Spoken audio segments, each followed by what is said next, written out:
Hello friends, नमस्कार। बहुत बहुत स्वागत करेंगे आपके अपने YouTube channel GDS exam solution में। साथियों, इस चैनल के माध्यम से आपके बिहार के सभी एग्ज़ामों की तैयारी कराई जा रही है। तो अभी आपका 17वीं आपकी संयुक्त जो बीपीएससी प्री है, इसकी तैयारी स्टार्ट करेंगे हम लोग। हमारे साथ जुड़िए और हमारे साथ साथ आप भी तैयारी कीजिए। बीपीएससी जो 70 आपका बीपीएससी प्रीलिम्स का पेपर होने वाला है, इसकी वैकेंसी आने वाली है अपकमिंग में। जो 1700 पोस्ट अभी तक बताया जा रहा है, अभी तक सबसे ज़्यादा पोस्ट आने वाली है 1700, ठीक है। तो इसके लिए तैयारी करेंगे और आज का जो टॉपिक है हमारा सिंधु सभ्यता होगा। सिंधु सभ्यता से संबंधित क्वेश्चन को कवर करेंगे, ठीक है। ये आपके पूर्वावलोकन बुक से संबंधित लिया गया है साथियों, जिसमें सभी स्टेट पीसीएस के क्वेश्चन सम्मिलित किए गए हैं। तो वीडियो पसंद आए तो लाइक कमेंट शेयर करिएगा, चैनल को सब्सक्राइब करिएगा। आप अपने हिसाब से बता दीजिए कि क्लास की टाइमिंग क्या रखी जाए, तो उसके हिसाब से क्लास की टाइमिंग भी सेट कर दी जाएगी। देखिए, सबसे पहले क्वेश्चन है कि मानव समाज विलक्षण है क्योंकि यह मुख्यतः आश्रित होता है। तो इसका आंसर बता रहा है आपका अर्थव्यवस्था पे। क्यों बता रहा है अर्थव्यवस्था पे? तो मानव समाज विलक्षण या विशिष्ट होता है क्योंकि यह मुख्यतः अर्थव्यवस्था पे आश्रित होता है। अर्थव्यवस्था में जैसे जैसे परिवर्तन होता है वैसे वैसे समाज परिवर्तित होता रहता है, जैसे खाद्य संग्रह, कृषि उत्पादन, उद्योग आदि। अर्थव्यवस्था में जैसे जैसे परिवर्तन होता गया, सामाजिक व्यवस्था उसी अनुरूप में बदलती गई। संस्कृति, धर्म, विज्ञान आदि अर्थव्यवस्था में उत्पादन के साधनों में परिवर्तन के अनुसार ही परिवर्तित होते रहते हैं। तो इतनी चीज़ है, यानी सीधी सीधी बात है कि मानव समाज विलक्षण है क्योंकि यह मुख्यतः आश्रित होता है। तो भैया अर्थव्यवस्था पे ही आश्रित हो जाएगा। क्यों? सबसे पहले तो इसको भोजन की आवश्यकता होती है, ठीक। तो जब भोजन की आवश्यकता इसको होती है तो भोजन क्या करेगा? ये भोजन जुटाने का कार्य करेगा, ठीक है। तो भोजन जुटाने के लिए इसको क्या करना पड़ेगा? कृषि करना पड़ेगा, ठीक है। खेती बाड़ी करना पड़ेगा, तभी तो ये भोज्य पदार्थ इसको मिलेगा, ठीक है। तो कृषि वाली चीज़ों का जब उत्पादन करेगा तो जब आवश्यकता से अधिक होगी तो उसे बेचेगा भी, ठीक है। तो ऐसे होता है आपके अर्थव्यवस्था पे आधारित, ठीक है। नेक्स्ट क्वेश्चन है कि हड़प्पा निम्नलिखित में से किस सभ्यता से संबंधित है? तो हड़प्पा की बात करेंगे तो ये आपके सिंधु घाटी सभ्यता से संबंधित है, ठीक। अब बात करेंगे हड़प्पा की। हड़प्पा नामक जो पुरास्थल सिंधु घाटी सभ्यता से संबंधित है। सिंधु सभ्यता के प्रथम स्थल के नाम पर सिंधु सभ्यता को हड़प्पा सभ्यता के नाम से भी जाना जाता है। देखिए, यहाँ पे कंफ्यूज नहीं होंगे।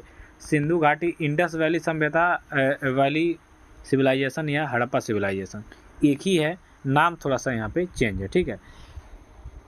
एक चीज़ यहाँ पे दे रहा है कि मेसोपोटामिया की प्राचीन सभ्यताओं के समकालीन थी। कौन सी सभ्यता? तो हमारी जो हड़प्पा सभ्यता यानी कि सिंधु घाटी सभ्यता है, ये किसके समकालीन थी? तो मेसोपोटामिया की सभ्यता के समकालीन थी, ठीक है। नेक्स्ट है सिंधु सभ्यता संबंधित है।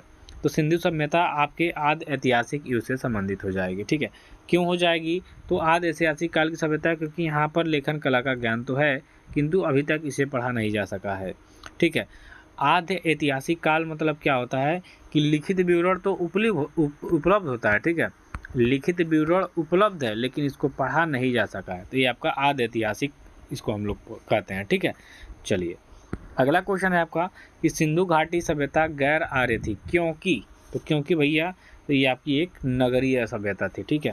देखिए, सिंधु घाटी जो सभ्यता है ये नगरी सभ्यता है, नगर वाला, ठीक है। याद रखिएगा, ये काफ़ी ज़्यादा इंपॉर्टेंट हो जाएगा आपके एग्जाम के लिए। सिंधु घाटी सभ्यता को आर्यों से पूर्व की रखे जाने का महत्वपूर्ण कारक क्या हो जाएगा? तो मृदभांड। क्यों मृदभांड हो जाएगा भैया? तो यहाँ पे देखिए, सिंधु घाटी सभ्यता लिपि, ज्ञान और नगर नियोजन आदि के संदर्भ में आर्य से अधिक विकसित थी। अब देखिए ये क्या कह रहा है, देखिए सिंधु घाटी सभ्यता के बाद आर्य आए, लेकिन आर्यों से कहीं ज़्यादा विकसित आपकी सिंधु घाटी सभ्यता थी। किसके किसके क्षेत्र में? तो लिपि का ज्ञान भी था इन लोगों को। सबसे पहले तो इन लोगों का नगर नियोजन, ठीक है। घर इनके पक्के मकान के बने, पक्के ईंट के बने होते थे, ठीक है, मिट्टी के नहीं बने होते थे। और जो शहर के बीचों बीच इस तरह से नलियाँ जाती थी, ये नली थी रोड के बीच में, ठीक है, ऊपर से ईंट लगे रहते थे। तो इनका जो नगर नियोजन था काफ़ी कमाल का था और ये आर्यों से अधिक विकसित थे। पुरातात्विक साक्ष्यों में अलग अलग काल में पाए गए मृदभांड ही सिंधु घाटी सभ्यता को आर्यों से पूरे का सिद्ध करते हैं। काले रंग की आकृतियों से चित्रित लाल मृदभांड जहाँ हड़प्पा सभ्यता से संबंधित है, वहीं धूसर एवं चित्रित धूसर मृदभांड जो बाद के हैं आर्यों से संबंधित माने जाते हैं। यहाँ दो क्वेश्चन आपको इंपॉर्टेंट है। सबसे पहली बात कि सिंधु घाटी सभ्यता में जो मृदभांड इस्तेमाल होता था उसका कलर कैसा होता था? तो लाल। और वही आपके धूसर और चित्रित जो मृदभांड आए वो आपके आर्यों से संबंधित हैं, ठीक है। तो ये दो चीज़ इंपॉर्टेंट है इसमें। सिंधु घाटी संस्कृति वैदिक सभ्यता से भिन्न थी क्योंकि, तो सिंधु घाटी सभ्यता आपकी वैदिक सभ्यता से इसलिए भिन्न थी क्योंकि इसमें जो था, इसके पास विकसित शहरी जीवन की सुविधाएं थी, इसके पास चित्रलेखीय लिपि थी और इसके पास लोहे और अच्छा शस्त्रों के ज्ञान का अभाव था। ये बिल्कुल सही है। देखिए सिंधु घाटी सभ्यता में जो इसके लोग थे, इनको लोहे का ज्ञान नहीं था। किसका ज्ञान था? तो कांसा धातु का। ठीक है, कांस्य धातु का इनको ज्ञान था, लोहे का ज्ञान नहीं था। तो इसलिए सिंधु घाटी संस्कृति जो थी वैदिक सभ्यता से भिन्न थी क्योंकि इसके पास लोहे और अच्छा शस्त्रों का ज्ञान का अभाव था और इसके पास चित्रलेखी लिपि थी और इसके पास विकसित शहरी जीवन की सुविधाएं थी। अगला क्वेश्चन देखिए, हड़प्पा संस्कृति की जानकारी का प्रमुख स्रोत क्या है आपका? तो ये आपका हो जाएगा पुरातात्विक खुदाई। ठीक है, अनेक स्थलों पे खुदाई किया गया था हड़प्पा संस्कृति के जानकारी के लिए, तो इसका जो प्रमुख स्रोत हो जाएगा जानकारी के लिए वो आपका पुरातात्विक खुदाई हो जाएगा। ठीक है, निम्नलिखित में कौन सी सिंधु घाटी सभ्यता पर प्रकाश डालता है? तो भैया कौन डालता है? तो ये आपका डालता है इसमें पुरातात्विक संबंधी खुदाई। ठीक, निम्नलिखित में कौन सी सिंधु घाटी सभ्यता पर प्रकाश डालता है? तो आपका पुरातात्विक संबंधी खुदाई। अगला क्वेश्चन है, सिंधु घाटी के निवासियों की सभ्यता को जानने का मूल स्रोत कहाँ पे पाए गए हैं? मुहरें हो जाएगा। ठीक है, ये ऑप्शन क्लिक हो इसका। हड़प्पा सभ्यता की उत्पत्ति के संदर्भ में निम्नलिखित में से कौन सा जोड़ा सही नहीं है? तो इसमें से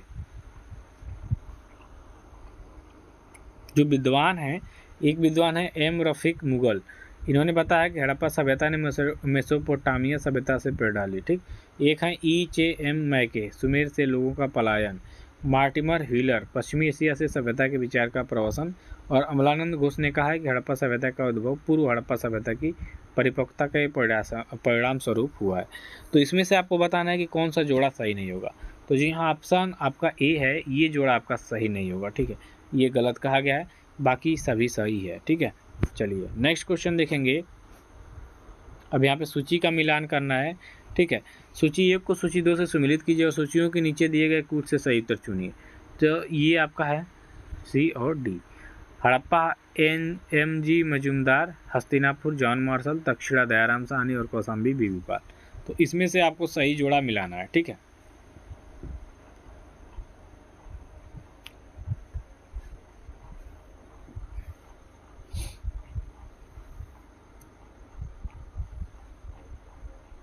इस पे जोड़ा हम लोग देखेंगे दयाराम साहनी का। सबसे पहले यहाँ पे देखिए दयाराम साहनी ने क्या खोजा था साथियों।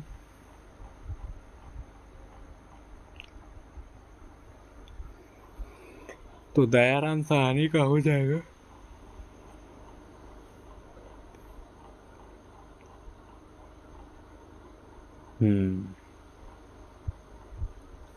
अब यहाँ पे पकड़ में आ गया।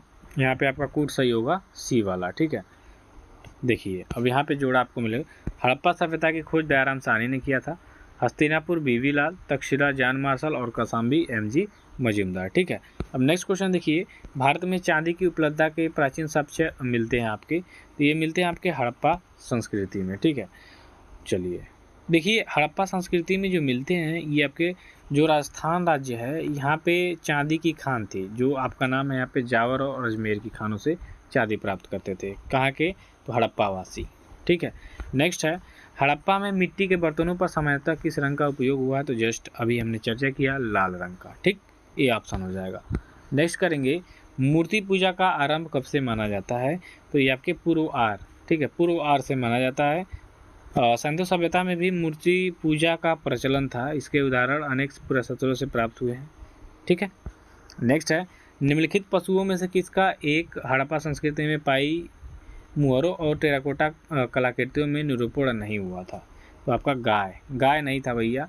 ठीक है, तो यहाँ पे गाय हो जाएगा ये ऑप्शन।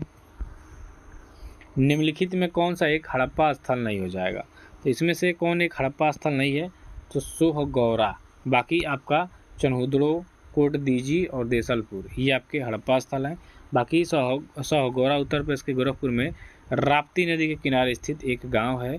ठीक है, यहाँ पे मौर्यकालीन ताम्रपत्र अभिलेख मिला है, जिसमें यहाँ नगार होने का विवरण मिलता है। चन्हुदड़ो, कोटदीजी और देवसपुल तीनों हड़प्पा सभ्यता से जुड़े नगर थे। चन्हुदड़ो और कोटदीजी वर्तमान पाकिस्तान के सिंध प्रांत में तथा देसलपुर गुजरात राज्य के कक्ष में स्थित है। ठीक है, नेक्स्ट करेंगे। नेक्स्ट क्वेश्चन में आपका यहाँ भी कूट मिलाना है। यहाँ पे देखिए लोथल, कालीबंगा, धौलावीरा और बनावली। ठीक है, यहाँ से आपको कूट मिलाना है, तो यहाँ पे कूट बी करेंगे और चलिए कूट को हम लोग मिलाएंगे। यहाँ पे बी ऑप्शन इसका होगा और कूट को मिलाएंगे तो क्या हो जाएगा,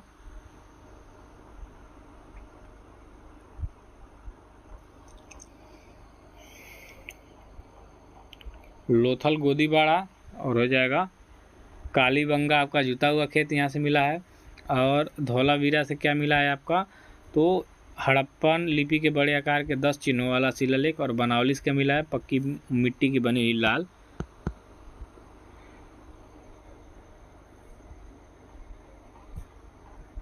एक जुते हुए खेत की खोज की गई थी, तो ये आपके खो गई थी कालीबंगा से। ठीक है, बी ऑप्शन करेक्ट होगा। निम्न में किस हड़प्पा नगर में जुते हुए खेतों के निशान मिले हैं, तो जस्ट अभी बताया गया कालीबंगा, ये ऑप्शन क्लिक करिएगा। ठीक है, नेक्स्ट है सूची को मिलाना है भैया, तो सूची को मिलाएंगे हड़प्पा, लोथल, कालीबंगा और मोहनजोदड़ो। ठीक है, तो यहाँ पे आपका जो होगा राइट आपका डी हो जाएगा। अब चलिए सूची को मिलाएंगे, तो हड़प्पा आपके समाधान, लोथल हो जाएगा गोदी, कालीबंगा जुता हुआ खेत और मोहनजोदड़ो से नर्तकी की जो कांस्य की मूर्ति प्राप्त हुई है आपके मोहनजोदड़ो से मिली है। ठीक है, तो यहाँ पे डी ऑप्शन करेक्ट होगा। नेक्स्ट यहाँ भी सूची मिलाना है आपको, हड़प्पा, हस्तिनापुर, नागार्जुन कोंड और पैठन। ठीक है, किस नदी के किनारे स्थित है ये आपको बताना है। तो हड़प्पा की बात करेंगे तो रावी नदी पर। ठीक है, हस्तिनापुर की बात करेंगे तो गंगा नदी। देखिए मिलाते चलिए, 2 3 किसका सही हो रहा है, 2 3 जब मिल गया तो सीधा सीधा यहाँ पे ऑप्शन बी मिल रहा है, 2 और 3। ठीक है, यानी कि ऑप्शन बी इसका करेक्ट हो जाएगा। तो हड़प्पा रावी नदी के किनारे पे है, हस्तिनापुर आपके गंगा नदी, नागार्जुन गोंड कृष्णा और पैठन गोदावरी नदी से संबंधित स्थल हो जाएगा। अब यहाँ पे आपको कुछ करना है, सूची 1 से सूची 2 मिलाना है। हड़प्पा, कालीबंगा, भोगवा, घग्गर ये भी नदी से संबंधित है, और ये हो जाएगा लोथल का रावी, रोपड़ का सतलुज। तो इसका क्या होगा, तो इसका ए हो जाएगा आपका। ठीक है, ए विकल्प यहाँ पे आपका सही होगा जो दिया हुआ है। तड़िए इसको मिलाते हैं, हड़प्पा जस्ट बताया गया रावी नदी, कालीबंगा हो जाएगा घग्गर नदी, लोथल हो जाएगा भोगवा नदी और रोपड़ हो जाएगा सतलज नदी। ठीक है, ये सभी क्वेश्चन काफ़ी ज़्यादा इंपॉर्टेंट है साथियों। हड़प्पा किस नदी के किनारे अवस्थित है, तो हड़प्पा की बात करेंगे तो ये रावी नदी के किनारे पे स्थित है, जस्ट चर्चा किया गया अभी पे। सिंधु सभ्यता का महान स्नानागार कहाँ से मिला है, तो मोहनजोदड़ो से मिला है। ऑप्शन ए आपका यहाँ पे सही हो जाएगा। ठीक है, चलिए विसराल स्नानागार किस पुरातत्व स्थल से पाया गया था, तो ये आपका हो जाएगा मोहनजोदड़ो, सी ऑप्शन करेक्ट हो जाएगा। सिंधु घाटी सभ्यता के किस पुरातत्व स्थल से नाव के चित्र या मॉडल प्राप्त हुए हैं, तो ये आपके मिले हैं मोहनजोदड़ो एवं लोथल से। क्या आप पूछ रहा है, किस पुरा स्थल से नाव के चित्र या मॉडल प्राप्त हुए, नाव के चित्र याद रखिए कहाँ से मिले हैं, नर्तकी का मूर्ति, विशाल स्नानागार और नाव के चित्र, इसकी बात करेंगे तो मोहनजोदड़ो एवं लोथल से प्राप्त हुए। नेक्स्ट क्वेश्चन है आपका, सिंधु सभ्यता के बारे में निम्न में कौन सा कथन असत्य हो जाएगा, तो इसमें से कौन सा हो जाएगा, तो यहाँ पढ़िए पहले, नगरों में नालियों की सुदृढ़ व्यवस्था थी, ये तो एकदम करेक्ट है। व्यापार और वाणिज्य उन्नत दशा में था, ये भी करेक्ट है। मातृ देवी की उपासना यानी हाँ मातृ सत्तात्मक थी ना, यहाँ पे माता को ज़्यादा भूमिका दी जाती थी। लोग लोहे से परिचित थे, नहीं भैया परिचित नहीं थे लोहे से, ये मैंने जस्ट ऊपर के क्वेश्चन में भी चर्चा किया। अब ये देखिए फिर मिलान करना है कि हड़प्पा सभ्यता की खुदाई में मिले अवशेषों के आधार पर क्या सही नहीं है। ठीक, पहला है कि सभी तरह के निर्माण कार्य के लिए एक आकार की ईंट का उपयोग किया गया था। दूसरा कह रहा है कि मुख्यतः सभी घर एक मंजिल ही बनाए जाते थे। तीसरा, मुख्य सड़कें औसतन 10 मीटर चौड़ी होती थी। अब भैया इसमें क्या सही है आपको बताना है। हाँ, लेकिन ये क्या पूछ रहा है, हड़प्पा सभ्यता की खुदाई में मिले अवशेषों के आधार पर क्या सही नहीं है, तो पहला दूसरा नहीं सही है। ठीक है, ऑप्शन ए इसका क्लियर हो जाएगा, 1 और 2 सही नहीं है। नेक्स्ट क्वेश्चन आपसे कहा जा रहा है कि सिंधु घाटी सभ्यता जानी जाती है, तो अपने नगर नियोजन के लिए ये तो सही है, मोहनजोदड़ो हड़प्पा के लिए भी सही है, अपने कृषि संबंधी कार्य के लिए एवं अपने उद्योगों के लिए। ये भी सब सही है, तो यहाँ पे दिए गए सभी विकल्प सही हो जाएंगे। उपयुक्त डी हो जाएगा, उपयुक्त सभी। ठीक है, चलिए नेक्स्ट है, निम्नलिखित में से किसका सुमेल नहीं है। अब यहाँ पे सुमेल किसका नहीं है, तो आलमगीरपुर ये तो उत्तर प्रदेश में है, लोथल आपके गुजरात में है, सही है। कालीबंगा हरियाणा और रोपड़ पंजाब, तो पंजाब भी आपका, रोपड़ भी पंजाब में है लेकिन कालीबंगा हरियाणा में नहीं है। कालीबंगा कहाँ है, राजस्थान में है। ठीक है, नेक्स्ट है आपका कि निम्न में से सिंधु सभ्यता से संबंधित कौन से केंद्र उत्तर प्रदेश में स्थित है। तो आलमगीरपुर यहाँ पे दिया हुआ है सीधा। ठीक, तो आलमगीरपुर हो जाएगा और हुलास हो जाएगा। ठीक है, यहाँ पे आपका हो जाएगा आलमगीरपुर और हुलास, तो यहाँ पे डी ऑप्शन क्लियर हो जाएगा आपका। नेक्स्ट है, निम्नलिखित में कौन सा हड़प्पाकालीन स्थल गुजरात में है।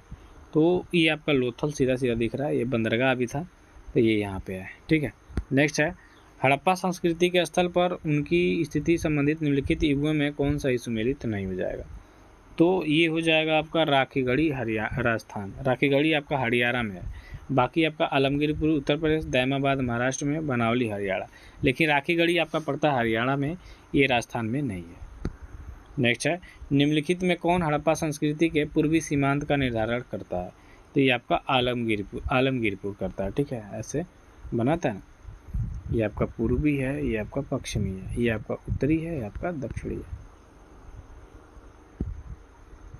अब देखिए सूची मिलान करना है, मांडा, दैमाबाद, कालीबंगा और राखीगढ़ी। मांडा राजस्थान, हरियाणा, जम्मू कश्मीर और महाराष्ट्र, इसमें आपको बताना है, तो सी ऑप्शन करेक्ट हो जाएगा। ठीक है, कौन कौन सा, तो मांडा आपके जम्मू कश्मीर में स्थित है। ठीक, दैमाबाद है आपके महाराष्ट्र में, कालीबंगा जस्ट बताया गया राजस्थान में है, और राखीगढ़ी हरियाणा में। इन पे चर्चा अभी की गई थी, तो यहाँ पे सी विकल्प आपका करेक्ट हो जाएगा। नेक्स्ट क्वेश्चन है आपका, इसमें भी सूची का मिलान करना है, बालू, मांडा, पाडरी और हुलास। ठीक है, तो इसका हो जाएगा आपका डी ऑप्शन करेक्ट। बालू की बात करेंगे तो ये हरियाणा में है, मांडा की बात करेंगे तो ये आपके जम्मू कश्मीर में है, पाडरी की बात करेंगे तो आपके गुजरात में हो जाएगा, और हुलास की बात करेंगे तो उत्तर प्रदेश से, तो चर्चा किया गया है इस पे। ठीक है, नेक्स्ट है, हड़प्पा संस्कृति के निम्नलिखित स्थलों में कौन सिंध में अवस्थित है। तो सिंध में अवस्थित इसका क्या हो जाएगा, तो भैया हड़प्पा और मोहनजोदड़ो दोनों हो जाएंगे, तो इसलिए ऑप्शन नंबर बी हो जाएगा। नेक्स्ट करिएगा,